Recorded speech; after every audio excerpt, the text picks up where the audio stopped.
La salma di Sandra Casagrande trasportata subito in obitorio, ogni cosa all'interno della stanza, la scena della mattanza, era stata spostata. Non solo, ma nel verbale della questura di Treviso, poi inviato alla Procura della Repubblica, c'era scritto: i carabinieri hanno rimosso ogni cosa all'interno della pasticceria spazzando addirittura il pavimento. Era il 29 gennaio 1991 quando la polizia allertata del delitto dai cittadini si precipita sul luogo, ma gli agenti non riescono ad entrare. Sul posto ci sono già i militari dell'Arma che stanno effettuando i rilievi tecnici. Al termine, quando escono, la scena del crimine non è più la stessa. Perché fare tutto questo prima di far entrare la scientifica e gli agenti delle volanti? Una domanda che non trova nessuna risposta, ma che apre nuovi, inquietanti interrogativi. 2 mesi e mezzo dopo la richiesta sembra da parte dei carabinieri di incenerire alcuni reperti, i vestiti della vittima.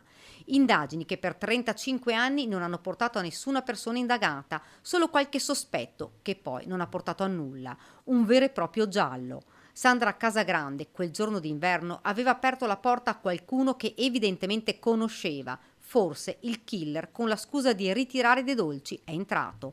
E poi quell'impeto violento, 22 le coltellate che hanno colpito la vittima. Solo grazie ora al DNA prelevato quasi 2 anni fa nel corso di un arresto per un reato minore viene identificato il presunto assassino. Viene iscritto nel registro degli indagati Paolo Gorghetto, un 57enne di Silea. L'accusa è omicidio volontario aggravato da futili motivi. Il suo DNA combacerebbe con un campione di sangue trovato nella pasticceria e che non sarebbe appartenuto alla vittima. Venerdì cominceranno i rilievi del RIS, da cui si potranno avere ulteriori risposte. Poi l'uomo potrebbe essere sottoposto a nuovo interrogatorio.